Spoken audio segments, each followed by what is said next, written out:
दोस्तों आज की इस वीडियो में हम पढ़ने वाले हैं कक्षा 12वीं अर्थशास्त्र इकोनॉमिक्स में अध्याय 2 उपभोक्ता के व्यवहार का सिद्धांत चैप्टर के इंपॉर्टेंट क्वेश्चन आंसर अति महत्वपूर्ण प्रश्नोत्तर इस वीडियो में हम समझेंगे। इससे पहले दोस्तों मैं आपको इस चैप्टर के वस्तुनिष्ठ प्रश्नोत्तर बता चुका हूं, वीडियो नहीं देखी है जाकर जरूर देखिएगा। ओके, तो तैयारी जीत की अब की बार 95% पार के उद्देश्य हम क्या है बेहतरीन तरीके से तैयारी करेंगे।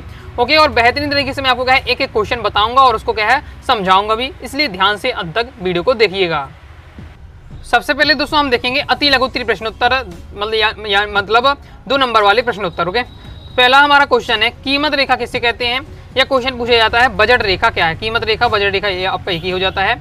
एमपी बोर्ड एग्जाम 2020 में ये क्वेश्चन आ चुका है। ओके, तो आपका क्या है कीमत रेखा या बजट रेखा क्या है, दो वस्तुओं के विभिन्न सहयोग को प्रकट करती है जिन्हें उपभोक्ता एक दी हुई मौद्रिक आय तथा वस्तुओं की कीमत पर खरीद सकता है। ये क्या होते हैं आपके विभिन्न सहयोग होते हैं। ओके, दो वस्तुओं के विभिन्न प्रकार के बंडल हो सकते हैं। ओके, किस प्रकार के बंडल, मान लीजिए मैं बाजार जाता हूँ, मुझे क्या है केला खरीदने हैं या मुझे आम या अनार खरीदने। ओके, तो मेरा एक बंडल हो सकता है कि अनार में 1 किलो ले लूँ। ओके, या फिर आधा किलो अनार ले लूँ, 1.5 किलो आम ले लूँ। तो इस प्रकार के विभिन्न प्रकार के सहयोग बनेंगे। और किसके सहयोग बनेंगे, उसमें मेरी क्या है मेरे पास जो बजट है, मेरे पास बजट है पैसे। ओके, पैसा है वो डिपेंड करेगा, साथ ही वस्तु की कीमत भी डिपेंड करेगी। ओके, ये आपका कहलाता है बजट रेखा। आगे हमारा क्या है नेक्स्ट क्वेश्चन, मांग और आवश्यकता में क्या अंतर है, ये क्वेश्चन पूछा जा सकता है। मांग के 2 निर्धारक तत्व लिखिए या मांग के आवश्यक तत्व लिखिए। इस टाइप का कोई भी क्वेश्चन बने तो आपको किस प्रकार से आंसर देना है वो देख लेते हैं। मांग के आवश्यक तत्व क्या है, एमपी बोर्ड एग्जाम 2019 में एक क्वेश्चन आ चुका है। ओके, तो समझ लेते हैं इसे। समान रूप से मांग और आवश्यकता में अंतर मालूम नहीं पड़ता है। ओके, हमें क्या है मांग और आवश्यकता एक ही बात लगती है, परंतु आर्थिक दृष्टिकोण से इसमें थोड़ा सा अंतर है। आवश्यकता प्रभावपूर्ण इच्छा को कहते हैं। इसमें 3 मुख्य बातें होती हैं, वस्तु की इच्छा, इच्छा को पूरा करने के लिए साधन, और साधन को व्यय करने के लिए तत्परता। ओके, तो मांग किस बात पर डिपेंड करती है, वस्तु की इच्छा, मतलब हमें क्या है जो वस्तु है उसको खरीदने की इच्छा है कि नहीं है, हमारी रुचि है कि नहीं है। साथ ही क्या है इच्छा को पूरा करने के लिए साधन यानी हमारे पास जो पैसे है वो होने चाहिए उस वस्तु को खरीदने के लिए, इच्छा बस से काम नहीं चलेगा। ओके, और साथ ही जो पैसे हमारे पास है, अगर पैसे भी हैं इच्छा भी है तो पैसे इच्छा करने का भी मन होना चाहिए। ओके, जरूर नहीं कि हमारे पास पैसा भी है इच्छा भी है लेकिन हम क्या है उसको खर्च करना नहीं चाहते, जिसे हम क्या अपनी भाषा में क्या है कंजूस कहते हैं। ओके, तो अगर उसको क्या है अगर पैसे खर्च करने की इच्छा नहीं है तो भी हमारी क्या है वो मांग नहीं कहलाएगी। तो ये सब क्या है तत्व होते हैं। ओके, किसके मांग की आवश्यक तत्व है, परंतु मांग को प्रभावपूर्ण इच्छा कहना तृतीयपूर्ण रहेगा। ओके, अगर यदि हमारे पास किसी वस्तु को खरीदने की इच्छा बस है, ओके, लेकिन हमारे पास पैसे नहीं है तो वो क्या है मांग नहीं कहलाएगी। ओके, ये आपका हो जाता है। मांग के लिए 2 अन्य बातें भी होनी चाहिए। पहला है निश्चित कीमत और निश्चित समयावधि, अतः मांग में क्या है 5 बातों का होना आवश्यक है। ओके, आगे देख लेते हैं। नेक्स्ट दोस्तों हमारा क्वेश्चन है कि सामान्य वस्तु से आप क्या समझते हैं। एमपी बोर्ड एग्जाम 2020 में एक क्वेश्चन आ चुका है। सामान्य वस्तु क्या है, तो जब उपभोक्ता की आय में वृद्धि होती है तो वस्तु की मांग में भी क्या है वृद्धि होती है। मतलब हमारे पास पैसे होंगे जब तो हम क्या है वस्तु को खरीदने की क्षमता हमारे पास होगी, तथा उपभोक्ता की जब आय में कमी होती है तो क्या है वस्तु की मांग में भी कमी आ जाती है। इस प्रकार की वस्तुओं को हम क्या है सामान्य वस्तुएं कहती हैं। ऐसी वस्तुएं जिसमें हमारे क्या है अगर पैसे हमारे पास बढ़ रहे हैं तो हम उनकी क्या है उन वस्तुओं को और ज्यादा उनका यूज करेंगे। ओके, उनकी मात्रा में वृद्धि करेंगे। हमारे पास आय नहीं है, हमारे पास पैसा नहीं है तो हम क्या है उसकी वस्तु की मात्रा में कमी कर देंगे। तो इस प्रकार जो सी 2 वस्तुएं होती हैं उन्हें हम क्या है सामान्य वस्तुएं कहते हैं। आगे देख लेते हैं, ये क्वेश्चन रिपीट हो गया। ओके, तो इसे हटाते हैं। आगे नेक्स्ट हमारा क्वेश्चन है चौथा, मांग का अर्थ लिखिए। मांग का अर्थ लिखिए, मांग के बारे में आपको बताना है। तो क्वेश्चन आ सकता है मांग का अर्थ लिखिए, मांग से क्या आशय है। ओके, मांग की परिभाषा दीजिए, इस टाइप का क्वेश्चन आ सकता है आपको, तो ये आपको लिखना है इसका उत्तर। ओके, ये क्वेश्चन आपका है एमपी बोर्ड एग्जाम 2024 में क्वेश्चन आ चुका है। तो मांग से आशय क्या है, एक दी हुई वस्तु की उन विभिन्न मात्राओं से होता है जिन्हें उपभोक्ता एक बाजार में किसी दिए हुए समय में विभिन्न मूल्यों पर क्रय करना चाहता है। इसमें क्या है किसी समय में कोई भी जो भी आपका उपभोक्ता है वो क्या है बाजार की कीमत पर क्या है खरीदना चाहता है उस वस्तु को, वो आपकी मांग कहलाती है। वस्तु के लिए केवल इच्छा होना ही वस्तु की मांग नहीं है। ओके, अपितु उस इच्छा की पूर्ति के लिए व्यक्ति के पास साधन भी होने चाहिए। साधन यानी उसके पास पैसे भी होने चाहिए खरीदने के लिए। ओके, तो मैं आपको ये पहले भी समझा चुका हूँ कि अगर किसी भी चीज़ को खरीदने की इच्छा है, ओके, किसी भी चीज़ को छीनने की इच्छा है तो वही मांग नहीं कहलाएगी। इच्छा के साथ साथ रुचि के साथ साथ उस वस्तु के खरीदने के लिए हमारे पास क्या है पैसे भी होने चाहिए और पैसे खर्च करने की भी इच्छा होनी चाहिए, तब वो मांग कहलाएगी। तीनों कंडीशन लागू होती है तब मांग कहलाएगी। ओके, ऐसा नहीं किसी वस्तु को मैं इच्छा है खरीदने की, पैसे मेरे पास है नहीं है तो वो मांग आपकी नहीं कहलाएगी। तो वही लास्ट लाइन में बताया गया है। ओके, आगे देख लेते हैं। नेक्स्ट हमारा क्वेश्चन है मांग की कीमत लोच से आप क्या समझते हैं। तो मांग की कीमत लोच क्या है, वस्तु की कीमत में परिवर्तन के फलस्वरूप वस्तु की मांग में मात्रा में होने वाले परिवर्तन अर्थात कीमत में थोड़े से परिवर्तन से प्रत्युत्तर मांग की मात्रा में होने वाला परिवर्तन ही की माप प्रस्तुत करती है।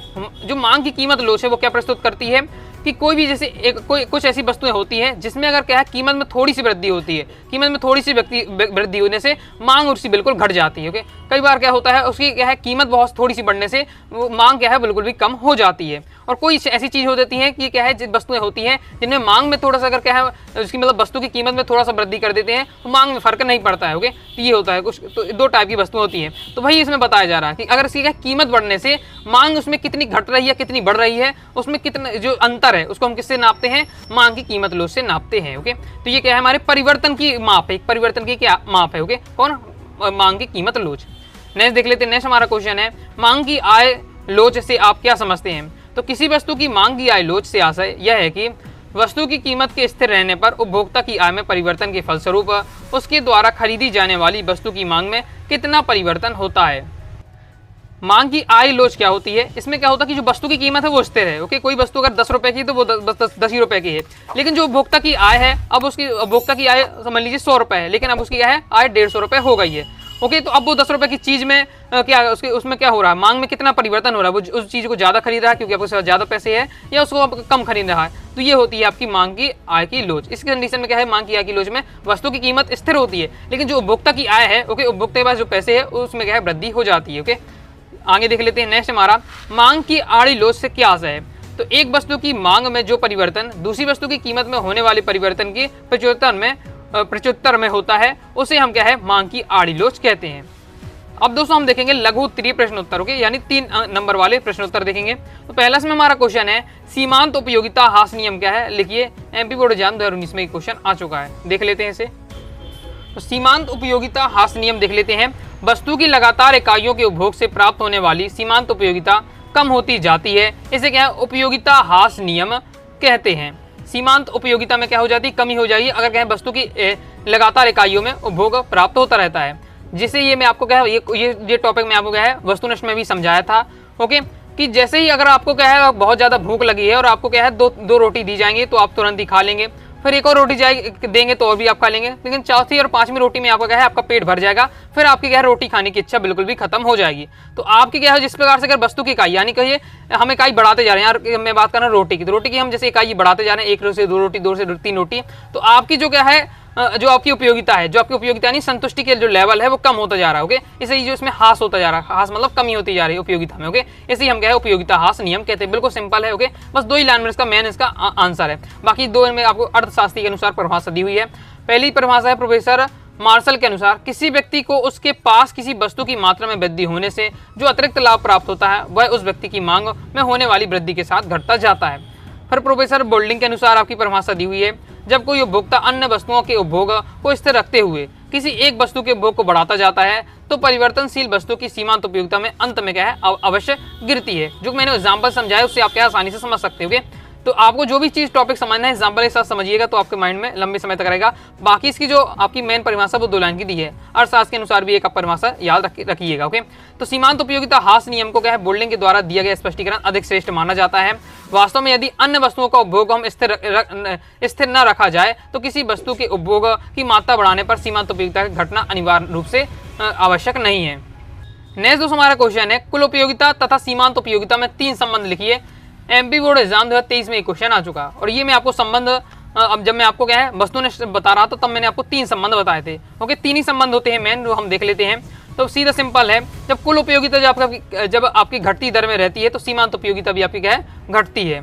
जब कुल उपयोगिता आपकी अधिकतम होती है होकर पूर्ण तृप्ति के बिंदु पर पहुंच जाती है तो सीमांत उपयोगिता आपकी क्या है शून्य हो जाती है। जब कुल उपयोगिता अधिकतम हो तो सीमांत उपयोगिता आपकी क्या है शून्य होती है।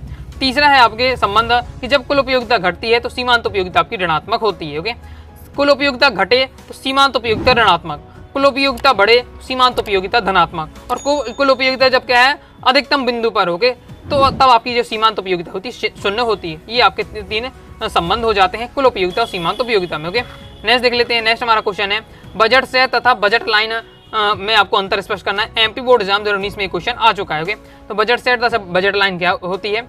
तो बजट सेट से आशय उन 2 वस्तुओं से संभावित संयोजन से सेट से होता है जिनका उपभोक्ता उपभोग करता है, जिसे वह अपनी आय और दी गई कीमत पे खरीद सकता है। जबकि बजट लाइन में क्या है, दो वस्तुओं के सहयोग के पूरे संग्रह का त्रयमय प्रस्तुति होता है। बजट लाइन उपभोक्ता की आय और दो वस्तुओं की कीमत पर निर्भर करती है। आय में वृद्धि होने से उपभोक्ता की बजट लाइन में क्या है, दाईं ओर खिसक जाती है। तो ये आपका बजट रेखा और बजट लाइन में आपका अंतर एमपी बोर्ड एग्जाम 2019 में क्वेश्चन आया था। ओके, नेक्स्ट हमारा क्वेश्चन है एक दिष्ट अधिमान से आप क्या समझते हैं। एमपी बोर्ड एग्जाम 2020 में क्वेश्चन आ चुका है।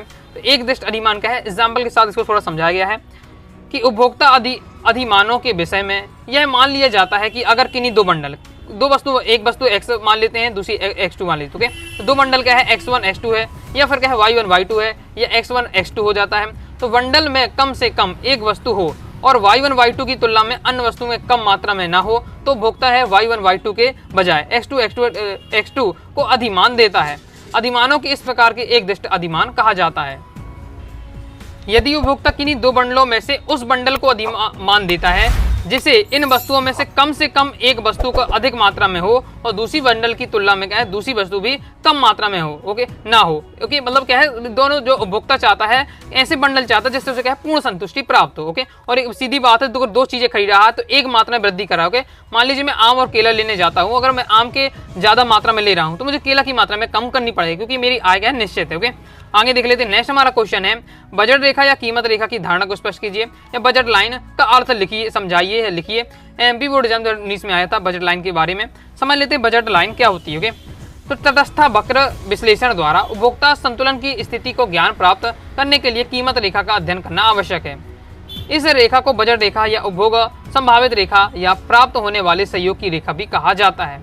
ओके, तो तटस्थ वक्र विश्लेषण में क्या होता है, तटस्थ वक्र विश्लेषण में दो वस्तुओं के ऐसे बंडल बनाए जाते हैं, मतलब ऐसे कई सारे बंडल होते हैं और कई प्रकार के बंडल बनते हैं। ओके, और हर बंडल पर क्या होता है, उपभोक्ता को बराबर संतुष्टि प्राप्त होती है। ओके, आगे देख लेते हैं। अब आपके यहाँ दिया हुआ है परिभाषा की प्रोफेसर फर्ग्यूसन के अनुसार कीमत रेखा वह रेखा है जो वस्तुओं के उन संयोगों को प्रदर्शित करती है जिन्हें सारी मौद्रिक आय को खर्च करके खरीदा जा सकता है। दूसरा क्या है, हेमडन के अनुसार क्या है, बजट रेखा दो वस्तुओं के विभिन्न सहयोगों को प्रदर्शित करती है जिन्हें उपभोक्ता दी हुई मौद्रिक आय तथा वस्तु की कीमत पर खरीद सकता है। मतलब ऐसे बंडल बनाए जाते हैं, मतलब जितना उसका बजट होता है। ओके, उपभोक्ता ने कहा कि मेरे पास जो बजट है, मैं बाजार गया 100 रुपए लेकर गया, तो मेरा बजट कितना है, 100 रुपए का है। अब मुझे दो चीज खरीदने हैं, आम और क्या है, आम और सेव खरीदने हैं। ओके, आम और सेव मुझे लेने हैं, ये मेरे हो जाते हैं दो वस्तुएं। ओके, तो अब ऐसे बंडल बनाए जाएंगे जैसे हम कहें मैं दोनों चीज खरीद सकूं, दोनों चीजें ले सकूं और मैं 100 रुपए में ले पाऊं, 100 रुपए में ले पाऊं क्योंकि बजट तो मेरा फिक्स है। ओके, तो हो सकता है कि अब मान लीजिए आम क्या है 50 रुपए के हैं और जो आपके जो हो जाते हैं आपके जो यहाँ मैंने क्या एग्जांपल लिया, आम लिया और सेव लिया। ओके, तो सेव है वो मान लीजिए यहाँ 150 रुपए किलो है। ओके, तो एक कंडीशन ये बन सकती है कि मैं 1 किलो क्या ले लूँ, आम ले लूँ क्योंकि 50 के आ जाएंगे। अब फिर मेरे पास दूसरी कंडीशन क्या है कि मान लीजिए सेव 200 रुपए किलो। ओके, तो मैं आपके सेव है वो मैं आपको पाव भर ले पाऊंगा। ओके, तो ये हो जाता है, एक बन जाता है 1 किलो का आम का और आधा पाव भर का बन जाता है मेरे सेव फल का, तो ये एक बंडल बन जाता है। ओके, इस प्रकार से बहुत सारी कंडीशन निकल पाएंगे जिससे मेरा बजट में भी प्रभावित ना, 100 रुपए में दोनों चीजें मैं ले सकूँ। ओके, ये देखा जाता है। तो ये आपका कहलाता है बजट रेखा। ओके, इसको मैं दर्शाया भी गया है। देखिए, जो आपके यहाँ वृष्टि अर्थशास्त्र आप टॉपिक पढ़ रहे हैं, मतलब ये आप जो जितने भी अभी टॉपिक पढ़ेंगे, जो आपकी पहली बुक है वृष्टि अर्थशास्त्र। वृष्टि अर्थशास्त्र में क्या है, वक्र बनाना बहुत ज्यादा महत्वपूर्ण है। अगर वक्र बनाना आप सीख जाते हैं, ओके, और जब पेपर में भी आप क्या है वक्र बनाते हैं तो भी आपको अच्छे से तुरंत ही नंबर मिल जाएंगे। ओके, एग्जाम्पल के लिए मैं समझा देता हूँ कि अगर दो स्टूडेंट हैं, ओके, दो क्वेश्चन अलग अलग, मतलब एक ही क्वेश्चन दोनों से पूछा जाता है।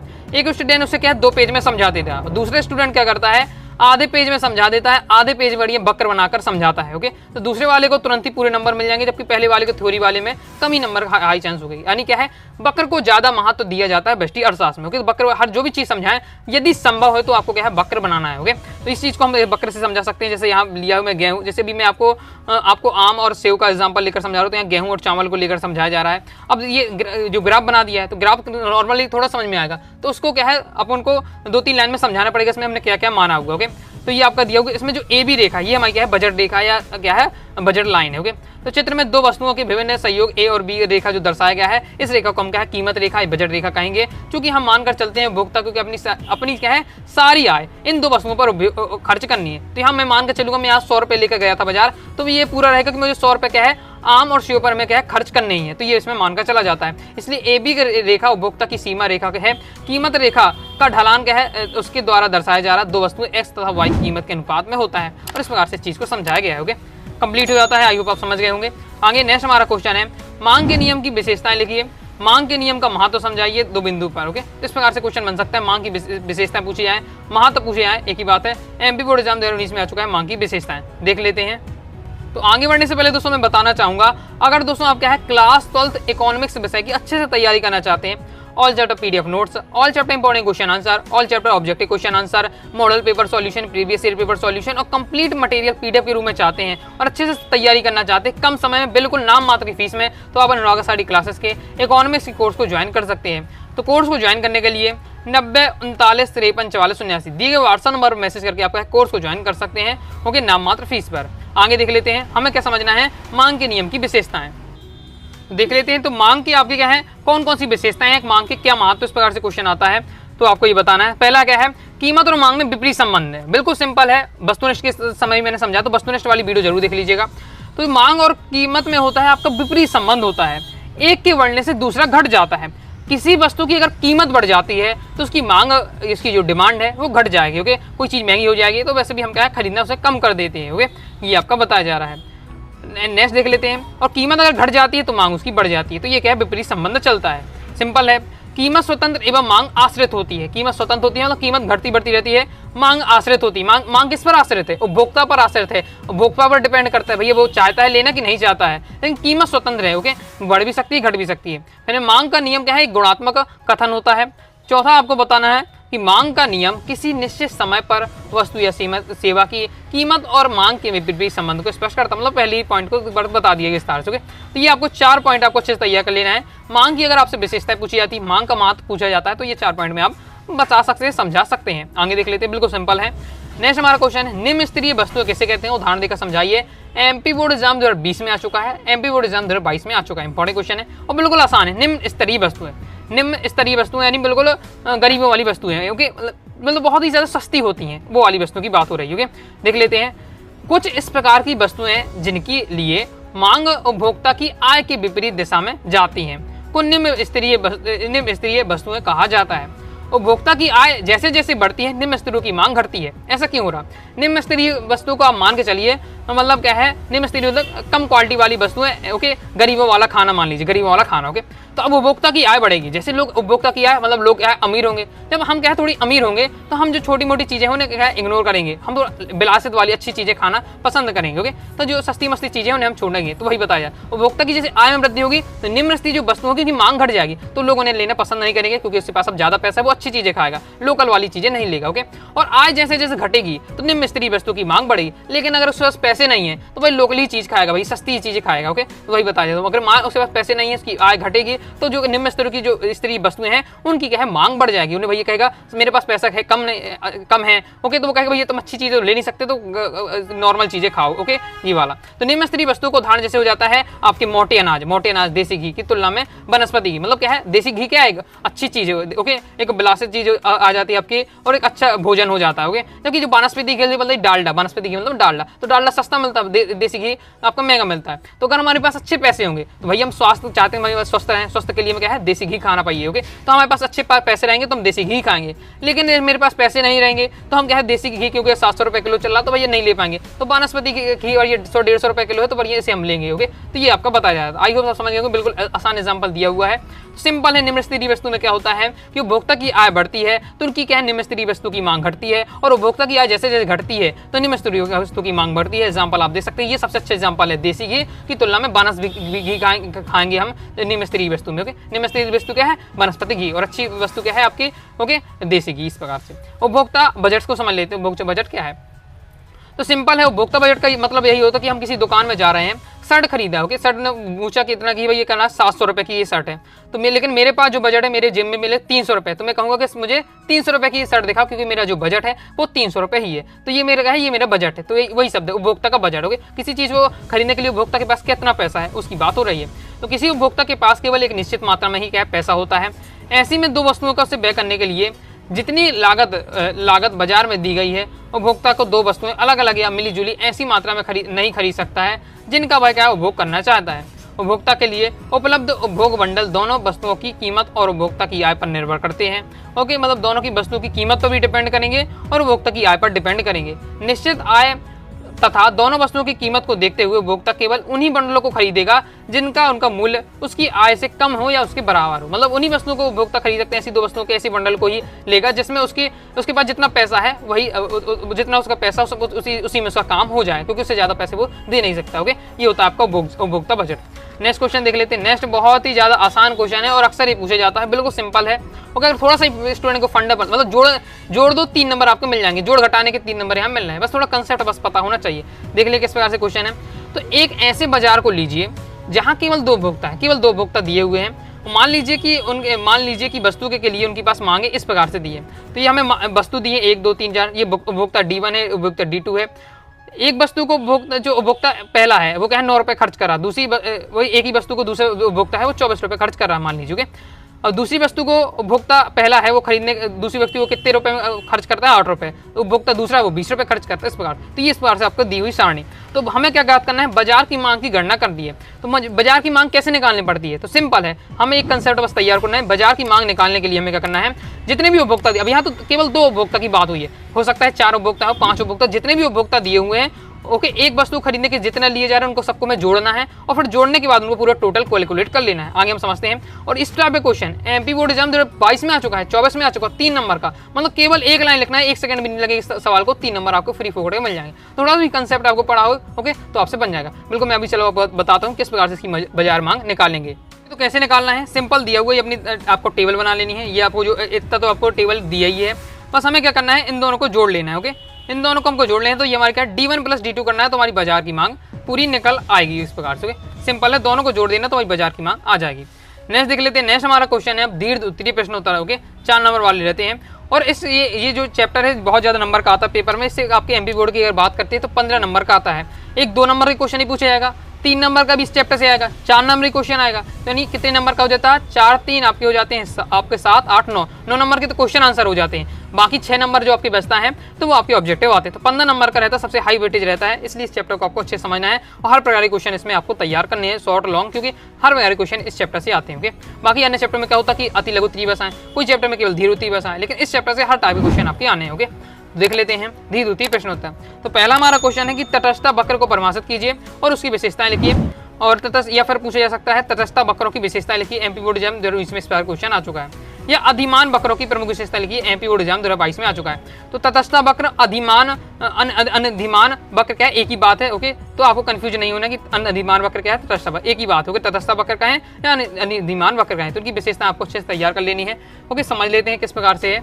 ओके, तो अगर थोड़ा शुरुआती में आपको डिफिकल्ट लगे लेकिन 1 से 2 बार आप समझेंगे ओके तैयार करेंगे तो आपसे बन जाएगा। जितनी भी चीजें आपको समझानी है सब आपके, ये वक्र की बात हो रही है, ये क्वेश्चन ही वक्र वाला, तो आपको वक्र से पूरा आपको समझाना पड़ेगा। जितना भी आप थ्योरी लिखें उसको आपको वक्र के साथ आपको समझाना ही पड़ेगा। केवल ऐसा नहीं होगा थ्योरी बस आपके लिख के चले आए तो आपको नंबर मिल जाएंगे। ओके, वक्र नहीं बनाएंगे तो वो आपको एक भी नंबर नहीं मिल पाएंगे। ओके, इसलिए पूरा जितने भी चीज समझाएंगे वो वक्र से समझाना। वैसे भी जो भी आप कोई बात कहेंगे तो बिना वक्र के आप समझा भी नहीं पाएंगे इस टॉपिक में। तो पहले हम देख लेते हैं परिभाषा कि तटस्थ वक्र होता क्या है। तो परिभाषा देख लेते हैं। तो प्रोफेसर लेफ्टविच के अनुसार है एक तटस्थ वक्र जिसमें एक्स और वाई वस्तुओं के विभिन्न सहयोग को प्रदर्शित करता है। ओके, तो वस्तुओं को यहाँ पे एक्स वाई मान के चलेंगे। हो सकता है अगर आपको समझने में दिक्कत हो रही हो तो किसी को हम संतरा अकेला मान लेंगे, आम केला मान लेंगे, इस प्रकार से हम कोई भी सहयोग ले लेंगे। तो 2 वस्तुओं के विभिन्न सहयोग को ये प्रदर्शित करता है तटस्थ वक्र। और जो बंडल बनेंगे, ओके बंडल यानी जिनका जो इनके समूह बनेंगे 2 वस्तुओं के, वो जो उपभोक्ता को क्या है समान संतुष्टि प्राप्त करेंगे या जिनके लिए उपभोक्ता क्या है तटस्थ रहता है। ओके, मतलब 2 वस्तुओं के ऐसे सहयोग जिसकी उसके बजट में बैठ जाए उपभोक्ता के और जितने भी उसके बंडल मिले उसे क्या समान संतुष्टि प्राप्त करेंगे। ओके, मतलब वो सभी से सहमत होगा कि हाँ ऐसा चल सकता है। अगर मैं कह दूँ 1-1 किलो ले लो तो हो जाएगा आम, आधा किलो ले लो, कोई 1.5 किलो ले लो आम केला, तो इस प्रकार से भी सहयोग मतलब उसमें भी क्या है तो उसको संतुष्टि प्राप्त होगी। ओके, इस प्रकार से। तो फर्ग्यूसन के अनुसार एक तटस्थ वक्र वस्तुओं का सहयोग है, इसमें से प्रत्येक वस्तु का सहयोग कुल उपयोगिता की समान मात्रा प्रदर्शित करता है, अर्थात इसमें प्रति उपभोक्ता क्या है तटस्थ रहता है। तो ये 2 परिभाषा दी है, दोनों परिभाषा को तैयार कर लीजिए। 2 नंबर बस में भी केवल या एक वाक्यांश में भी आपको क्या है तटस्थ वक्र की परिभाषा पूछी जा सकती है। ओके, अब इसकी हम विशेषताएं समझ लेते हैं। वो 5-6 विशेषताएं हैं, क्रम से समझेंगे। ओके, और जितनी भी विशेषताएं बारे में लिखा रहेगा उसके बगल में उसका ग्राफ भी बना रहेगा किस टाइप का आपको बनाना है। ओके, तो उदासीनता वक्र ऊपर से लेकर नीचे की तक दाएं तरफ गिरता है, ये पहली विशेषता है और ये उसको समझाया गया है कि उदासीनता वक्र की आकृति मांग की वक्र से मिलती जुलती है। उदासीनता वक्र की ऐसी आकृति का कारण है ज्यों ज्यों उपभोक्ता एक वस्तु की मात्रा में वृद्धि करता है त्यों तो उसको क्या है दूसरी वस्तु की इकाई में क्या कमी पड़ती है, क्योंकि उसे समान संतुष्टि प्राप्त करने के लिए यह करना आवश्यक है। सिंपल, और ये संतुष्टि प्राप्त करने के लिए आवश्यकता साथ ही हमारी क्या है उपभोक्ता के बजट पर भी डिपेंड करता है। तो मैं आपको एग्जांपल पहले भी समझा चुका हूँ। बाजार में मैं क्या केवल 100 रुपये लेकर जाता हूँ, ओके, अब मुझे अब 2 चीज़ें खरीदना है, उसी से आम खरीदने हैं, उसी से मुझे क्या है केले लेने हैं, ओके। हो सकता है कि अगर मैं आम की अगर मात्रा में वृद्धि करूंगा तो केले की मात्रा में मुझे क्या है वृद्धि करनी पड़ेगी, क्योंकि मेरे पास क्या है 100 रुपये ही केवल, ओके, इससे ज़्यादा है नहीं, ये भी डिपेंड करता है। उदासीनता वक्र क्या इसलिए क्या होता है ऊपर से नीचे की ओर दाएं की तरफ बनेगा, इस टाइप का बनेगा। यहाँ क्या है केले और क्या है संतरे माना गया एक्स अक्ष में एक्स और वाई वस्तु के वाई अक्ष में क्या है वाई वस्तु मानी गई होगी, इस टाइप से। तो यहाँ हम देख सकते हैं जो वक्र किस प्रकार से बन रहा है, उदासीन वक्र है नीचे की तरफ जा रहा है इस टाइप से, ओके। तो आगे देख लेते हैं, ओके। दूसरा देख लेते हैं, दूसरी विशेषता है उदासीनता वक्र का स्वरूप पूर्ति वक्र के समान होता है, इस प्रकार से आपका रहेगा, ओके। तो इसमें क्या है यदि कुछ समय के लिए यह मान लिया जाए कि उदासीनता वक्र का स्वरूप पूर्ति वक्र के समान है, तो हम देखेंगे कि यह स्थिति उदासीनता वक्र संबंधी शर्त को पूरा नहीं करती है, अर्थात ए बी सी तीनों वस्तुएं उस आपको हमको क्या समान संतुष्टि प्राप्त ना होकर अधिक संतुष्टि प्राप्त होगी, इस टाइप से, ओके। आगे नेक्स्ट है उदासीनता वक्र क्या क्षैतिज नहीं हो सकते। उदासीनता जितनी वक्र बनेगी वो क्षैतिज नहीं बनेगी, ओके। तो उदासीनता नहीं हो सकते हैं क्योंकि ऐसा होने पर इसमें भिन्न भिन्न संयोग में क्या है भिन्न भिन्न उपयोगिता की मांग वक्र के समान ऊपर से नीचे की ओर गिरते हुए होते हैं कि समांतर हो भी सकते हैं और नहीं भी हो सकते हैं। यदि 2 वस्तुओं के बीच प्रतिस्थापन दर समान हो तो ऐसी एक दूसरे के समांतर होंगे, और यदि दर समान नहीं होती है तो एक दूसरे के यहाँ समांतर नहीं होंगे। क्योंकि ये क्या बताया जा रहा है कि आम और जो केलों की जो कीमत है एक की कीमत हो गया 50 रुपये किलो है, ये भी 50 रुपये किलो है, इस कंडीशन की बात हो रही है, ओके। यदि 2 वस्तुओं के बीच जो प्रतिस्थापन दर है, दर क्या है एक दूसरे के समांतर हो, यानी दर क्या है बराबर हो, 50-50 रुपये दोनों हो, 40-40 रुपये एक ही भाव पे दोनों चीज मिल रही है, तो इस स्थिति में क्या है जो तो इस स्थिति में क्या है समांतर होंगे, ओके। और यदि अगर दर समान नहीं है यानी हो सकते हैं कि आम बहुत ज़्यादा महंगे 80 रुपये किलो हो गए, और जो आपके केले लिए हैं वो 40 रुपये किलो हो गए, तो इसमें अगर डिफरेंस है, दोनों की कीमतों में डिफरेंस है दोनों चीज़ों की, तो अगर दर समान नहीं है तो एक दूसरे के जो वक्र बनेंगे वो समांतर नहीं होंगे, ये आपको बताया जा रहा है, ओके। चौथा कि उदासीनता वक्र क्या है लंबवत नहीं हो सकते हैं। उदासीनता वक्र की मान्यता के आधार पर इसके सभी बिंदुओं पर हमको समान संतुष्टि प्राप्त करनी है। समान संतुष्टि प्राप्त करने के लिए क्या है उदासीनता जो वक्र बनता है वो कभी भी क्या है लंबवत नहीं बन सकता, ओके। परंतु लंबवत उदासीन रेखा पर नहीं दिखाया जा सकता है। ए बी सी तीनों बिंदुओं को हमको क्या भिन्न भिन्न उपयोगिता प्राप्त होती है, अतः उदासीनता वक्र लंबवत कभी भी नहीं बनेगा, ओके। नेक्स्ट है उदासीनता वक्रों एक दूसरे के समांतर होना आवश्यक नहीं है, जरूरी नहीं कि समांतर हो गए, ये आपका पूरा इसमें बताया जा रहा है। उदासीनता वक्र एक दूसरे समांतर भी हो सकते हैं, नहीं भी हो सकते यदि 2 वस्तुओं के बीच है ये तो वही आपका वही पॉइंट है ऊपर वाला, तीसरा और 5वां वाला कंटेंट एक ही है, सेम ही, ओके। नेक्स्ट उदासीनता वक्र एक दूसरे को नहीं काटते हैं। उदासीनता वक्र कभी भी एक दूसरे को नहीं काटते हैं, क्योंकि ऐसा होने पर क्या है हमें दोनों वक्रों में समान संतुष्टि प्राप्त नहीं होगी, और जैसा कि क्या है दोनों उदासीन वक्रों में स्पष्ट है, ओके। और उसमें पहले वाले जो वक्र मैंने आपको दिखाया है उसमें ये आपको चीज़ इसमें दिखाई जा रही है, ओके। तो इसे आप देख सकते हैं इस टाइप का। आगे देख लेते हैं। तो नेक्स्ट दोस्तों हमारा क्वेश्चन आ जाता है। नेक्स्ट हमारा क्वेश्चन क्या है, एक वस्तु की मांग को प्रभावित करने वाले में तत्व बताना। मांग को प्रभावित करने वाले तत्व बताने हैं। यह क्वेश्चन पूछा जा सकता है किसी वस्तु की मांग को प्रभावित करने वाले 3 कारक लिखिए। एमपी बोर्ड एग्जाम 2023 में ये क्वेश्चन आ चुका है। और मांग को निर्धारित करने वाले तत्व के समझ लेते हैं सभी को। पहले हम मांग को समझते हैं, फिर मांग को निर्धारित करने वाले तत्व को भी हम समझते हैं, ओके। तो मांग का तो मैं अति लघु प्रश्न उत्तर में समझा चुका हूँ। देख लेते हैं। मांग शब्द के का आशय, मांग शब्द को विभिन्न अर्थशास्त्रियों ने अलग अलग अर्थों में परिभाषित किया है। मांग की कुछ प्रमुख विशेषता इस प्रकार से है। किसी भी टॉपिक के बारे में अपने से पहले नॉलेज होनी चाहिए, एग्जाम्पल से अपने से एक नॉलेज होना चाहिए, ओके, 2 लाइन में। फिर हमें क्या है जो परिभाषा तैयार करनी है 1-2 अर्थशास्त्रियों के अनुसार भी तैयारी होनी चाहिए। अर्थशास्त्र के अनुसार हम परिभाषा लिखते हैं, ओके, लिखते हैं पेपर में, तो हमें क्या है और ज़्यादा क्या है टीचर को लगता है कि हाँ उसने वास्तविकता पढ़ाई की है, ओके। तो इसलिए अब अपनी परिभाषा लिख देनी है, फिर अर्थशास्त्र के अनुसार भी परिभाषा लिखनी है। इसलिए हर ये सभी के याद ना हो, 3-4 अर्थशास्त्री के अनुसार ना हो, लेकिन 1-2 तो हमसे हमें याद होना ही चाहिए, ओके। तो प्रोफेसर मिल के अनुसार दी हुई परिभाषा मिल के अनुसार है, मांग से हमारा आशय किसी वस्तु की उस मात्रा से है जो एक निश्चित मूल्य पर खरीदी जाती है। इस अर्थ में क्या है मांग सदा क्या है मूल्य से संबंधित होती है। फिर प्रोफेसर पेंसिल के अनुसार मांग की 3 बातें सम्मिलित हैं। पहला है किसी वस्तु को प्राप्त करने की इच्छा होनी चाहिए, उसे क्रय करने का साधन हो चाहिए, इन साधनों को वस्तु को प्राप्त करने के लिए तत्परता होनी चाहिए। यही बात बताई गई, मांग से संबंधित ये बातें हैं। पहला क्या है कि किसी भी वस्तु को खरीदने की इच्छा होनी चाहिए, रुचि होनी चाहिए। दूसरा है हमारे पास क्या है उस वस्तु को खरीदने के लिए पैसे होने चाहिए, और पैसे और इच्छा होने के साथ साथ पैसे खर्च करने की भी इच्छा होनी चाहिए। ऐसा नहीं कि हम बहुत ज़्यादा कंजूस है। ओके, कंजूस लोग क्या करते हैं कि उनके पास पैसे भी है, इच्छा भी है, लेकिन खरीदना नहीं है क्योंकि पैसे बचाने। ओके, तो ये कंडीशन भी नहीं होनी चाहिए। तो ये तीनों बताया गया है। और प्रोफेसर बेनहम के अनुसार भी दिया हुआ है मांग के बारे में, किसी दिए हुए मूल्य पर वस्तु की मांग उस मात्रा को कहते हैं जो उस मूल्य पर एक निश्चित समय पर क्रय की जाती है।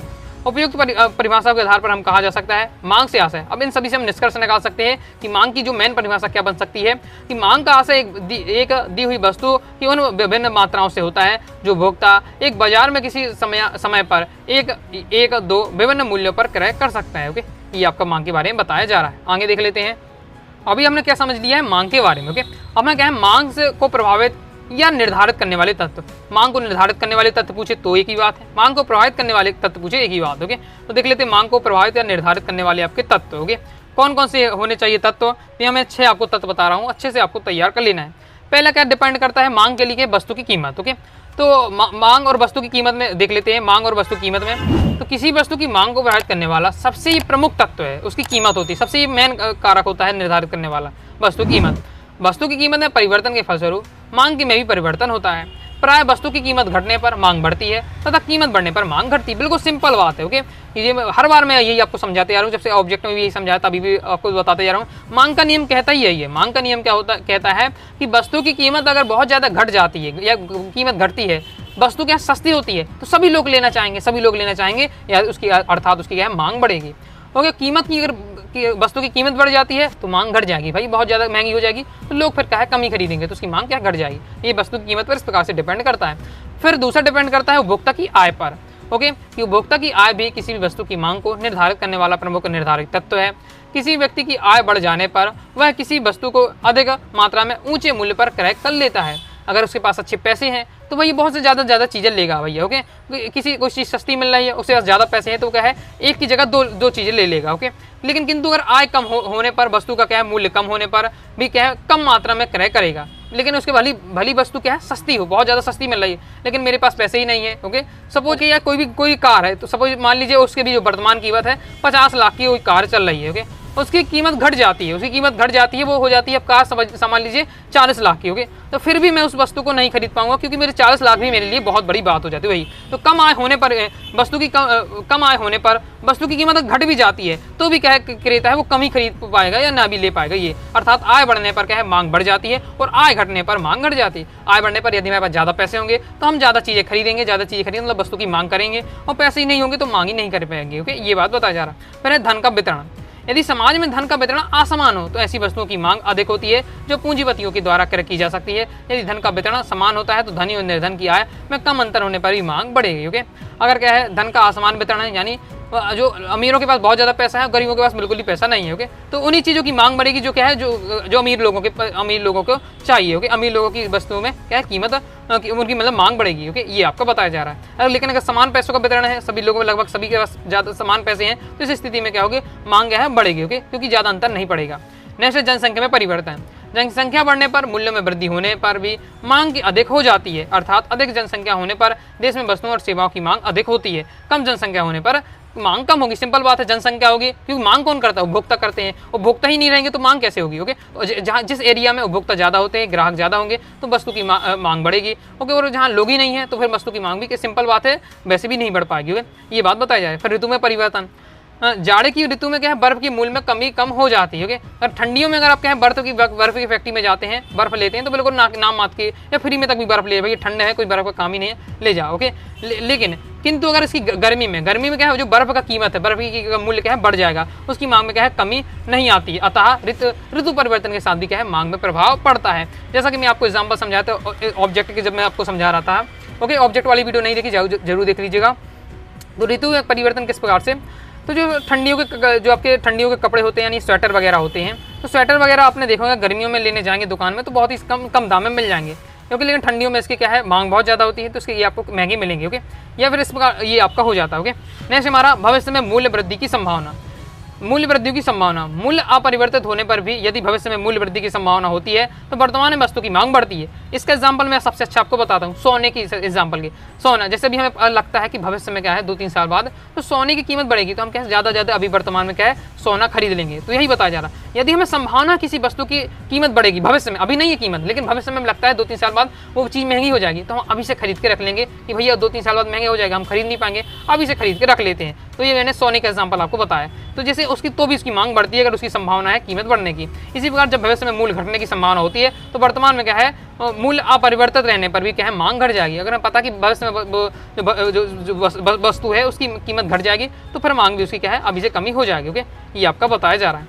तो आई होप आप दोस्तों समझ गए होंगे मांग को प्रभावित करने वाले तत्व। नेक्स्ट हमारा क्वेश्चन है, मांग का नियम को आपको बताइए। 2022 में क्वेश्चन आ चुका है, मांग के नियम को सचेत बताइए। 2023 में, मतलब 2022 में 2023 में मांग के नियम के बारे में क्वेश्चन आ चुका है। तो चलिए मांग का नियम समझ लेते हैं।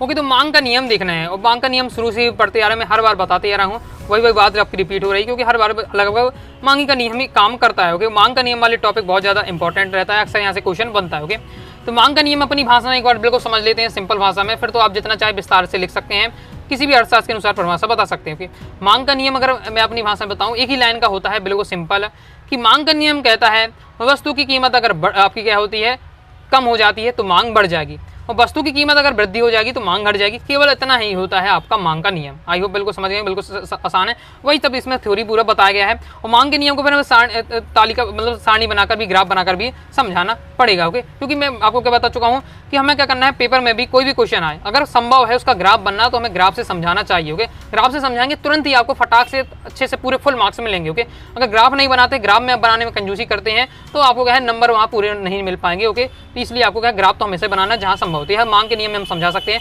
ग्राफ बनाकर मैं आपको आगे इसमें दिखाऊंगा। ओके, देख लेते हैं। तो अब मांग का नियम क्या कहता है, सरल शब्दों में मांग का नियम है कि मांग और कीमत में क्या संबंध को व्यक्त करता है। मांग का नियम के अनुसार अन्य बातें समान रहने पर, लेकिन अन्य स्थिति समान होनी चाहिए। ओके, कम कीमत पर वस्तु की मांग अधिक होती है और अधिक कीमत पर वस्तु की मांग क्या कम हो जाती है। दूसरे शब्दों में अन्य बातें समान रहने पर वस्तु की कीमत में कमी हो जाने पर वस्तु की मांग क्या बढ़ जाती है, और तथा वस्तु की कीमत में वृद्धि हो जाने से मांग कम हो जाती है। संक्षेप में वस्तु की कीमत और मांग में क्या उल्टा संबंध है, विपरीत संबंध है दोनों, एक बढ़ेगा दूसरा घटेगा। कीमत बढ़ेगी तो आपकी कीमत बढ़ेगी तो हो जाएगी तो मांग आपकी घट जाएगी, मांग बढ़ जाएगी तो कीमत घट जाएगी, उल्टा संबंध चलता है। तो बस इतना ही आपका है मांग का नियम, केवल यही है। बाकी आपको प्रोफेसर मेडसर के अनुसार भी देख लेते हैं। मांग की शर्तों के स्थिर रहने पर वस्तु की खरीदी जाने वाली वृद्धि होने पर मांग की मात्रा उसकी कीमत के विपरीत दिशा में चलने की प्रवृत्ति पाई जाती है। विपरीत दिशा उल्टी दिशा में चलता है, एक यहाँ भाग रहा है तो एक नीचे चलेगा, ये विपरीत का संबंध होता है। मांग ऊपर बढ़ रही है तो कीमत नीचे घट रही है, कीमत ऊपर बढ़ रही है तो मांग नीचे घट रही है, ये विपरीत संबंध। ओके, सरल शब्दों में हम कह सकते हैं मांग का नियम हमें यह बताता है कि अन्य बातें समान होने पर, ओके, समान रहने पर वस्तु की कीमत समान कर लीजिएगा यहाँ, समान। ओके, वस्तु की कीमत में आने वाली पर उसकी कमी आने पर उसकी अधिक मात्रा तथा कीमत में वृद्धि होने पर उसकी कम मात्रा में खरीदी जाएगी। अर्थात कीमत और मांग में क्या है विपरीत संबंध है। एक ही बात को दोहराया जा रहा है कई बार, बाकी एक ही लाइन का आपका होता है मांग का नियम। तो हम क्या है मांग की को क्या है समझ लेते हैं, सारणी के रूप में पूरा समझेंगे। ओके, मतलब उदाहरण के साथ आपको समझाना पड़ेगा। ओके, तो उदाहरण की समझ देखिए, मैं आपको डायरेक्ट समझा देता हूँ किस टाइप का दिया होगा, बाकी आप पढ़ेंगे लिखा हुआ है, बहुत ही आसान भाषा में सिंपल लिखा हुआ है। ओके, तो ये देख लेते हैं। सिंपल एक मैंने तालिका ली है, मैंने यहाँ क्या माना है, यहाँ चीनी यानी शक्कर की कीमत मानी। शक्कर की कीमत क्या है भी 4 रुपये, 1 किलो की अगर शक्कर लेनी है तो 4 रुपये के। ओके, मान के चले कमी लेके चलेंगे जिससे हमें क्या आसानी होगी। ओके, बाकी तो शक्कर आपकी क्या है 44-45 रुपये किलो चलती है। ओके, तो हम मानेंगे 4 रुपये किलो शक्कर चल रही है, मांग उसकी कितनी होगी तो उसकी मांग होगी 2 किलो। 4 रुपये की कीमत होगी तो उपभोक्ता कितना ले रहा है, 2 किलो ले रहा है। जब जो शक्कर की कीमत कितनी हो जाती है, 3 रुपये हो जाती है, तो अब वही सस्ती हो गई, 4 रुपये से 3 रुपये हो गई, तो उपभोक्ता अब क्या है 2 किलो की जगह 3 किलो लेगा, अब ज़्यादा लेगा भैया क्योंकि सस्ती हो गई।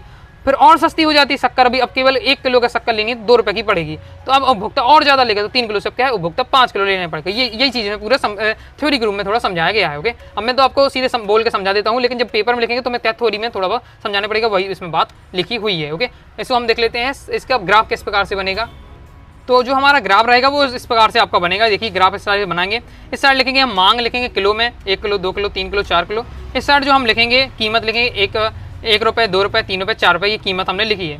ओके, तो जब क्या यहाँ आपको क्या बताया जा रहा है कि ये आपका दिया हुआ है इस टाइप से। ओके, ये आपका दिया हुआ है कि अगर उसकी कीमत कितनी है 4 रुपये थी, तो जो 4 रुपये थी अगर कीमत, तो भोक्ता 2 किलो लेता था। जब कीमत कितनी थी, जब कीमत रुपए थी तो उपभोक्ता कितने किलो लेता था, 3 किलो लेता था। उपभोक्ता जब कीमत आपकी कितनी हो गई है, जब आपकी कीमत इसमें 2 रुपये हो गई है तो उपभोक्ता अब क्या ज़्यादा लेगा, 5 किलो लेने लगा। इस प्रकार से ग्राफ, और ग्राफ इस प्रकार से आपका बनेगा, और आपको सबको पॉइंट को जोड़ देंगे तो ग्राफ इस प्रकार से आपका आएगा। ओके, वही चीज़ में क्या है समझाया गया है। और मांग वक्र का जो आपको ध्यान रखना है, दाईं और क्या है, ढालू रूप में बनेगा। ढालू रूप होता है मांग का जो वक्र होता है, ये लिखा हुआ है, ये मेन बात है। बाकी जो मैंने समझाया वो आपको थ्योरी में लिख देना है कि क्या कंडीशन हो रहा है। ओके, पढ़ के ही समझ में आ गया होगा। तो ये होता है आपका मांग का नियम, ग्राफ के साथ हमने समझ लिया है। नेक्स्ट हमारा क्वेश्चन बनता है, मांग की लोच को प्रभावित करने वाले तत्व बताइए।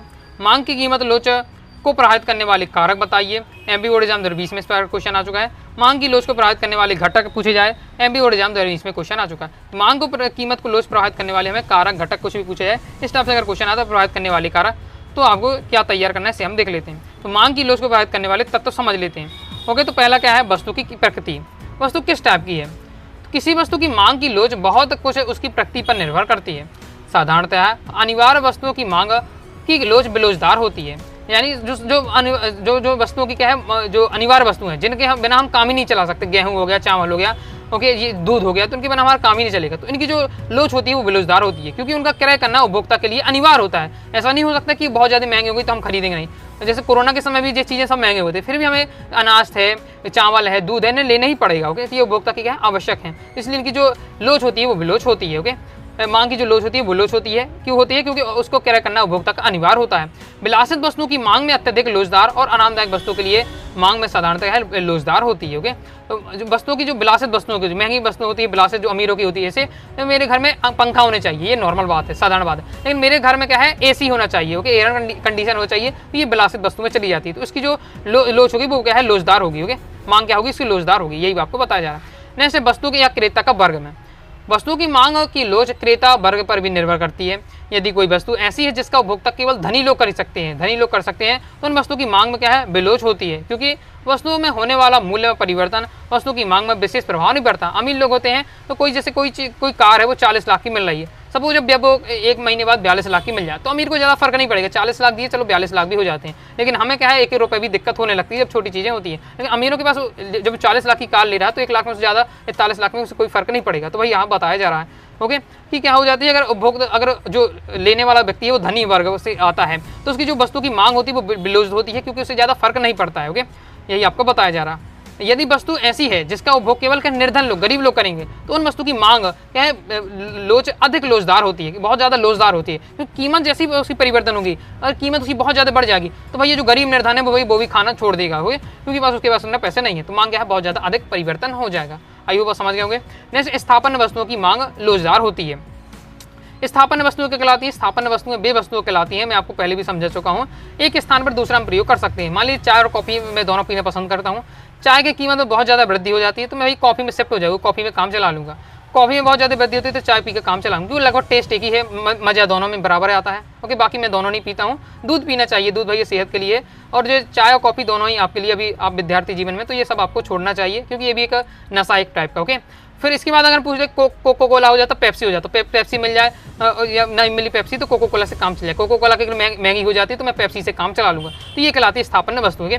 तो उन वस्तुओं की मांग जिन्हें एक स्थान पर अपेक्षाकृत अन्य सस्ती वस्तु का उपयोग लिया जा सकता है अधिक लोचदार होती है, अर्थात बाजार में प्राय एक वस्तु के मूल्य पर कई प्रकार के नहाने के साबुन मिलते हैं। ओके, एक ही कई कंपनी के साबुन मिलते हैं एक ही मूल्य पर। ओके, तो मान लीजिए लक्ष्य साबुन का मूल्य क्या बढ़ जाता है तो लोग क्या है उसके स्थान पर अन्य साबुन का प्रयोग करना शुरू कर देंगे, जिससे लक्ष्य साबुन की क्या है मांग एकदम कम हो जाएगी। बिल्कुल यहाँ लक्ष्य साबुन के एग्जांपल देख के समझाया गया है। डिटॉल साबुन है, मान लीजिए लक्ष्य साबुन एक ही कीमत में मिला है। ओके, लक्ष्य साबुन अब कीमत बढ़ जाती है तो लोग क्या है लक्ष्य की जगह क्या है डिटॉल लेने लगेंगे। क्यों लेने लगेंगे, क्योंकि अब वो क्या है क्योंकि लक्ष्य ने क्या है डिमांड मतलब अपने कीमत बढ़ा दी है तो लोग क्या है इसमें शिफ्ट हो जाएंगे। ये स्थापन वस्तु में होता है। ओके, जैसे मैंने अभी बताया कि चाय की अगर कीमत बढ़ जाती है कॉफी में शिफ्ट हो जाऊंगा, कोको कोला की कीमत बढ़ जाती है तो पेप्सी वाली में शिफ्ट हो जाऊंगा। ओके, इस टाइप से।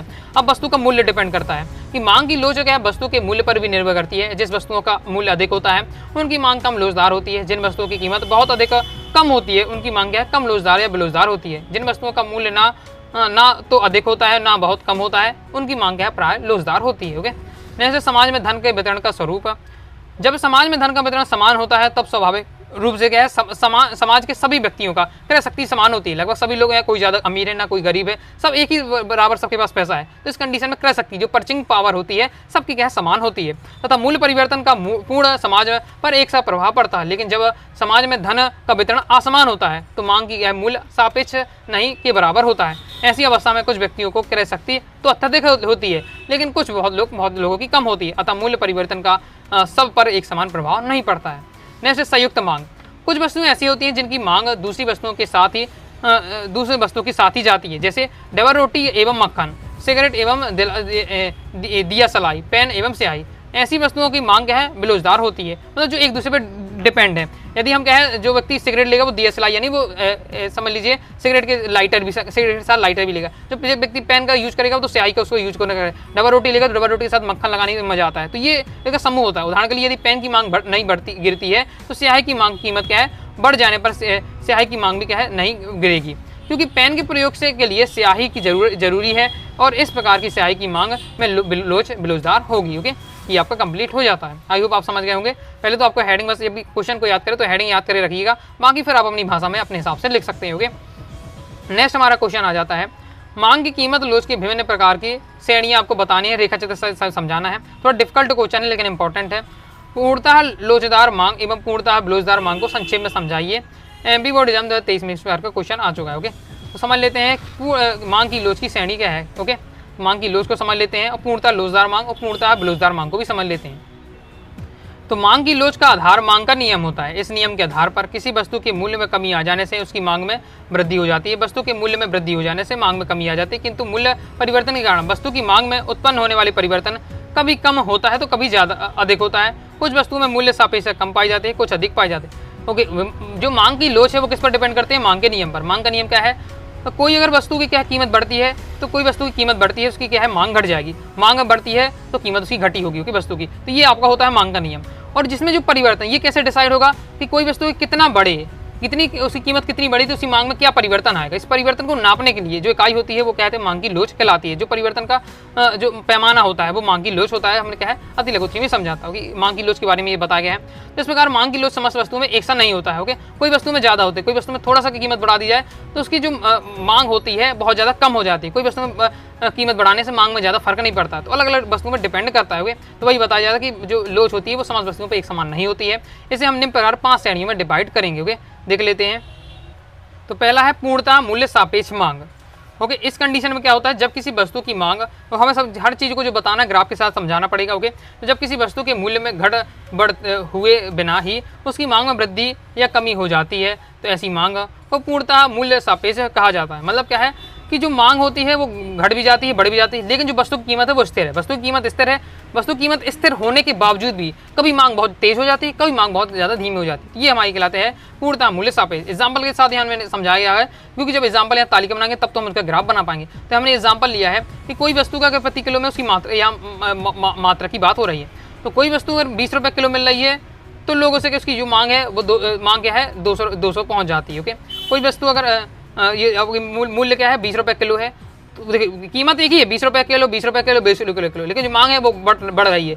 200 है फिर 220 हो जाती है 240 है, लेकिन जबकि क्या है मूल्य उसका एक ही है। तो यही बताया जा रहा है कि मूल्य तो स्थिर है, जो कीमत है वस्तु की वो स्थिर है, लेकिन मांग कभी बहुत ज़्यादा बढ़ जाती है कभी बहुत ज़्यादा घट जाती है। ये कहलाता है मूल्य पूर्णतः मूल्य सापेक्ष मांग। ओके, आई होप समझ गए होंगे। बाकी ये थ्योरी में आपको पूरा समझा गया है। पूर्णतः मूल्य क्या कहलाता है, इसमें क्या होता है कि निरपेक्ष मांग जब किसी वस्तु का मूल्य कम या अधिक हो जाने से उसकी मांग में कोई परिवर्तन नहीं होता है। ओके, इस कंडीशन में क्या होता है पूर्णतः मूल्य वाली कंडीशन में होता है कि वस्तु के मूल्य मतलब कीमत क्या है उसकी बढ़ रही है घट रही है, ये घट रही है बढ़ रही है, लेकिन जो उसकी मांग होती है वो सेम होती है। अब यहाँ देखिए एग्जाम्पल ये समझा गया है कि कोई वस्तु के पहले 20 रुपये किलो है तो भी उसकी जो मांग है वो 200 है। फिर कोई वस्तु की जो कीमत है 16 रुपये हो गई, यानी 20 से अब 16 हो गई, कम हो गई, फिर भी मांग उसकी 200 ही है। और फिर और वो सस्ती हो जाए 16 से अब क्या है 12 रुपये हो गई है, फिर भी उसकी मांग 200 है। यानी क्या है कीमत घट रही है, कहीं कीमत को बढ़ता मान लें घटता मान लें, फिर भी उसकी मांग है वो एक ही रहती है। इस कंडीशन को कहते हैं पूर्णतः मूल्य। ओके, आई होप समझ गए होंगे। और आपको जितनी भी चीज़ें बताना है वो एग्जाम्पल के साथ और फिर इस एग्जाम्पल का ग्राफ बनाकर आपको दिखाना पड़ेगा इस टाइप से। ओके, आगे देख लेते हैं। पूर्णतः मूल्य वाला ये आपका डायग्राम इस बार से आपका रहेगा। ओके, तो यहाँ हम देख सकते हैं कि इसमें क्या है वस्तु की मात्रा और वस्तु की मूल्य में। ओके, मूल्य एक आपका है तो उसमें कोई फर्क नहीं पड़ पा रहा। ओके, देखिए जो वस्तु का जो मूल्य है वो तो आपका सेम है, लेकिन वस्तु की मात्रा में आपको क्या हो रही घट बढ़ रही है। ओके, नहीं, आपको जो वस्तु का जो मूल्य है वो आपका क्या है, घट बढ़ रहा है। ओके, वस्तु की मात्रा वो आपकी फिक्स है, आपको यह है, ये आपकी फिक्स है, क्योंकि जो डेट है ये घटता बढ़ना दिखाया जा रहा है इस प्रकार से। ओके, तीसरा हम देख लेते हैं। तो तीसरा हमारा इकाई मूल्य सापेक्ष मांग। इस कंडीशन में क्या होता है, इस कंडीशन में होता है कि जब किसी वस्तु की मांग उसी अनुपात में घटती बढ़ती है, तो जिस अनुपात में क्या है उस वस्तु की मांग को घटता बढ़ता है, तो इसे हम क्या है इकाई मूल्य सापेक्ष की मांग कह देते हैं। ओके, जिस अनुपात में महंगाई बढ़ी उसी अनुपात में आपका क्या कीमत बढ़ गई, उसी अनुपात में क्या है मांग बढ़ जाती है। जिस अनुपात में कीमत घट गई उसी अनुपात में कीमत घट जाए तो ये हमारी कहलाती है मूल्य सापेक्ष। ओके, तो 20 रुपये की कोई किलो की 20 रुपये की किलो कोई चीज़ मिल रही है तो वो 200 की मांग है, अब वो 14 रुपये उसकी हो गई है, अब वो सस्ती हो गई है तो उसकी मांग बढ़ रही है। ओके, और यहाँ देखिए कीमत और सस्ती हो गई तो उसकी और मांग बढ़ गई, तो क्या उसी के अनुपात में बढ़ रही चीज़ें जितनी ज़्यादा सस्ती हो जाती मांग उतनी ज़्यादा बढ़ती आ रही है। ओके, तो ये आपका बताया, तो ये आपको उसी के अनुपात में चल रहा है, तो ये आपका कहलाता है इकाई मूल्य सापेक्ष। ओके, इस बार से ये पूरा समझाया गया डायग्राम के साथ। नेक्स्ट है हमारा अधिक मूल्य सापेक्ष मांग। इसमें क्या होता है कि जब किसी वस्तु की मांग में परिवर्तन उसके मूल्य में होने वाले परिवर्तन के अधिक अनुपात में होता है, बहुत ज़्यादा इनका क्या है अनुपात डिफरेंस होता है, तब मूल्य मांग अधिक सापेक्ष होता है। ओके, उदाहरण के लिए समझाएगा, यदि कार कोई है तो उसकी कार की मूल्य में 50% कमी आ जाती है, 50% कमी आ जाती है तो उसकी जो वृद्धि हो गई वो क्या है 50% की मांग बढ़ जाती है। ओके, तो कितना ज़्यादा डिफरेंस है। ओके, 50% में कमी आई और 85% अगर मांग आ जाए, आपका यहाँ पे 25% कमी आई तो 25% ही अगर बढ़ जाती है तो ये हमारा कहलाएगा इकाई मूल्य सापेक्ष। लेकिन अगर क्या है 25% कमी आ गई है और 50% बढ़ गया है, ओके, मतलब कमी से भी जो उसके अनुपात में ज़्यादा ही बढ़ गया है, तो हमारा कहलाएगा अधिक मूल्य सापेक्ष मांग। तो जैसा कि आपको ये क्या है ग्राफ के माध्यम से यहाँ आपको समझाया गया है। ओके, ये आप देख सकते हैं इस टाइप से। ओके, आगे देख लीजिए, मतलब जितने उसके अनुपात जितना भी कीमत घट रही है उससे कई अनुपात में क्या है उसकी मांग बढ़ जाती है, ये उसके अनुपात उससे ज़्यादा ही होता है। ओके, ये इसलिए ऐसे कहते हैं आपका। ओके, आगे देख लेते हैं अधिक मूल्य सापेक्ष मांग। नेक्स्ट है कम मूल्य सापेक्ष मांग। इसमें क्या होता है, जब किसी वस्तु की मांग में परिवर्तन उसके मूल्य से होने वाले परिवर्तन से कम अनुपात में होता है, इसमें क्या कम अनुपात में रहेगा। ओके, इसमें अधिक अनुपात में था इसलिए से अधिक मूल्य सापेक्ष कहा, इसे कम मूल्य सापेक्ष कहा जाता है। तो मान लिया अथवा भी आपको दिया भी हुआ है कि उस वस्तु जाने से उसकी मांग में क्या हो जाती है केवल 15% कमी होती है, अथवा उसके मूल्य में क्या है 25% कमी हो जाती जाने से हम कहेंगे कि वस्तु की मांग में परिवर्तन आया है। तो यहाँ देख सकते हैं आप किस प्रकार से 20 रुपये की किलो मिल रही है तो मांग 200 है। ओके, 16 रुपये बढ़ रही तो मांग 180 है। ओके, तो जिस अनुपात में आपकी घट रही है इसी अनुपात में ये आपका क्या है और ज़्यादा कम हो रहा है। ओके, ये आपका हो जाता है कम मूल्य सापेक्ष मांग। कंप्लीट हो जाता है, जो भी चीज़ समझा ग्राफ से आपको जरूर बताना है। आगे देख लेते हैं। ओके, इस प्रकार से कंप्लीट हो जाता है। जो मांग की लोच को कहा है किससे दर्शाया जाता है, ईडी से आपका नॉर्मल दर्शाया जाता है। ओके, ईडी से इस प्रकार से आपका क्या है मांग की लोच को दर्शाया जाता है। आगे देख लेते हैं। अब नेक्स्ट हमारा क्वेश्चन आ जाता है स्थापन और वस्तुएं पूरक वस्तु में अंतर। एमपी बोर्ड एग्जाम 2019 में आ चुका है, 2023 में आ चुका है। ओके, और 2020 में इस टाइप का क्वेश्चन आता है कि पूरकों को परिभाषित कीजिए, ऐसी दो वस्तुओं को उदाहरण दीजिए एक दूसरे के पूरक। हो गए, इस टाइप से क्वेश्चन आता है। देख लेते हैं, इंपॉर्टेंट है हमारा और बहुत ही ज़्यादा आसान होता है। ओके, मैं शुरू से ही आपको समझाते जा रहा हूँ। स्थापन वस्तुएं पूरक वस्तुएं, तो स्थापन वस्तुएं क्या कहलाती हैं, जब किसी वस्तु का प्रयोग किसी वस्तु के अभाव में किया जाता है तो उन्हें क्या है स्थापन वस्तु कहा जाता है। चाय कॉफी का जो कॉम्बिनेशन है गुड़ और चीनी का है। ओके, अगर चीनी की बहुत ज़्यादा महंगी हो जाती है तो गुड़ हम यूज करेंगे, गुड़ बहुत ज़्यादा महंगा हो तो चीनी यूज कर सकते हैं हम, तो ये आपका कहलाता है। ओके, पूरक वस्तुएं क्या है, जब हम किसी वस्तु का प्रयोग दूसरी वस्तु के अभाव में नहीं कर पाते हैं तो उन्हें क्या है पूरक वस्तुएं कहा जाता है। जैसे क्रिकेट और बैट। ओके, क्रिकेट का बैट हो जाता है और बॉल, मतलब अगर बॉल मेरे पास है लेकिन क्रिकेट बैट नहीं तो मतलब नहीं, मतलब एक दूसरे पर निर्भर है। पेन हो जाती है, स्याही हो जाती है, कार और पेट्रोल हो जाता है, ये सब आपकी क्या है पूरक वस्तुएं कहलाएंगी, जो एक वस्तु दूसरे पर डिपेंड है वो पूरक वस्तुएं। ओके, आगे देख लेते हैं। नेक्स्ट स्थापन वस्तु में जब एक वस्तु का मूल्य बढ़ जाता है तो दूसरी स्थापन वस्तु की मांग में बढ़ जाती है। ओके, एक वस्तु का मूल्य बढ़ेगा, यानी चाय की अगर बहुत ज़्यादा मूल्य हो जाता है तो मैं कॉफ़ी में शिफ्ट हो जाऊंगा, तो दूसरी की जो क्या है मांग बढ़ जाती है। एक की कीमत बढ़ रही है और दूसरी की मांग बढ़ जाती है। क्योंकि पूरक वस्तु में क्या है, जब एक पूरक वस्तु की कीमत अधिक हो जाती है तो दूसरी पूरक वस्तु की क्या है मांग कम हो जाती है। ओके, एक की कीमत बढ़ेगी, यानी मान लीजिए स्याही बहुत ज़्यादा महंगी होती जाएगी तो पेन की जो डिमांड है वो भी कम होती जाएगी। ओके, ये आपका हो जाए। नेक्स्ट, स्थापन वस्तुओं का मूल्य एवं मात्रा में क्या है धनात्मक संबंध होता है। धनात्मक संबंध होता है जबकि पूरक और वस्तुओं में कीमत और मात्रा में क्या है विपरीत संबंध होता है, यानी कीमत बढ़ेगी तो मात्रा कमी होगी। इसमें क्या होगी, दोनों इसमें होता है कीमत बढ़ती है मूल्य बढ़ता है तो मात्रा भी बढ़ती है। ओके, नेक्स्ट, स्थापन वस्तुएं कभी भी एक दूसरे पर निर्भर नहीं होती, आप देख सकते हैं एक दूसरे पर डिपेंड नहीं है, क्योंकि पूरक वस्तुएं सदा एक दूसरे पर क्या है डिपेंड होती है। ओके, पेन स्याही पर डिपेंड है, क्रिकेट का बैट किस पर डिपेंड है, बॉल पर डिपेंड है, कार पेट्रोल पर डिपेंड है, इस प्रकार से। ओके, नेक्स्ट, स्थापन वस्तुओं का प्रति मांग आड़ी मांग वक्र का ढाल धनात्मक होता है, पूरक वस्तुओं की प्रति मांग यानी आड़ी मांग का वक्र क्या है ऋणात्मक होता है। 5 इस प्रकार से अंतर दिए है, तैयार अच्छे से कर लीजिएगा। नेक्स्ट अब देख लेते हैं लास्ट हमारा क्वेश्चन न्यूमेरिकल होता है, जो कि अक्सर पूछा जाता है और ये एमपी बोर्ड एग्जाम 2023 में आ चुका है, 24 में भी आया यही क्वेश्चन, 23 में भी आया है, 24 भी आया है। ओके, तो बहुत ज़्यादा इंपॉर्टेंट है, समझ लेते हैं और किस प्रकार से करेंगे। और एक मैं आपको इसमें होमवर्क भी दूंगा इसमें। ओके, एक क्वेश्चन है अपना न्यूमेरिकल, एक वस्तु की मांग पर विचार करना है। 5 रुपये की कीमत पर इस वस्तु की 15 इकाइयों में मांग है। मान लीजिए वस्तु की कीमत बढ़कर 7 रुपये हो जाती है। ओके, तो परिणाम स्वरूप मात्रा गिरकर 2 इकाई हो जाती है। तो हमें क्या है, कीमत लोच की गणना करनी है। तो बस इसके लिए आपको क्या है, कीमत लोच की गणना करनी है। क्योंकि कीमत लोच का आपको क्या है, किससे दर्शाते हैं, ईडी से, इस प्रकार से दर्शाते हो, ईडी से दर्शाते हैं इस प्रकार से।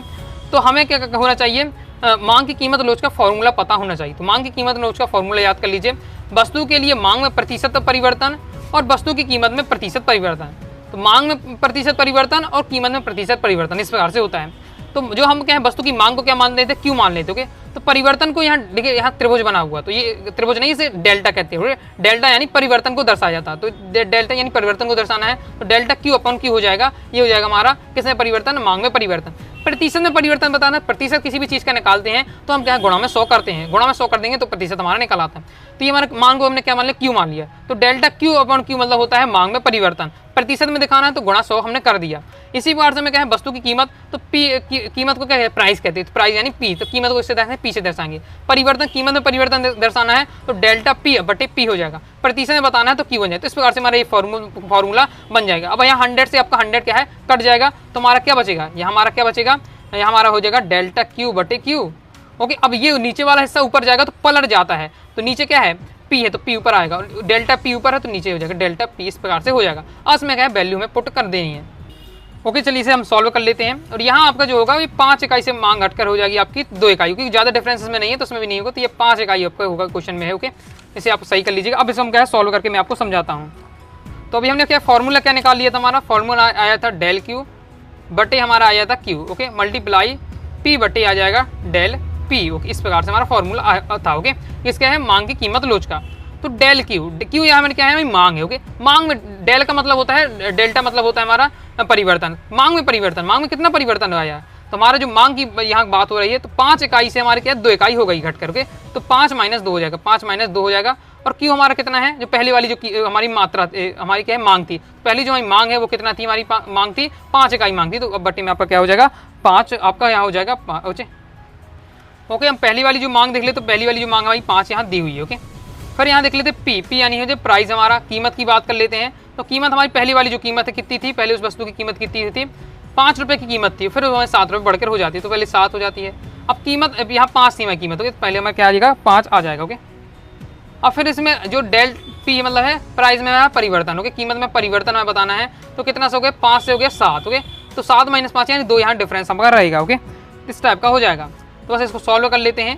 तो हो जाएगा हमारा 3 बटे 5 और 5 आपका हो जाएगा बटे 2। 5 से 5 बटे तो 3 बटे आपका 2 आएगा। ओके, ओके, 3 बटे 2 आ जाता है, यानी आ जाता है 1.5 हमारा इसका आ जाएगा कीमत लोच। ओके, इस प्रकार से हमारा ये कंप्लीट हो जाता है।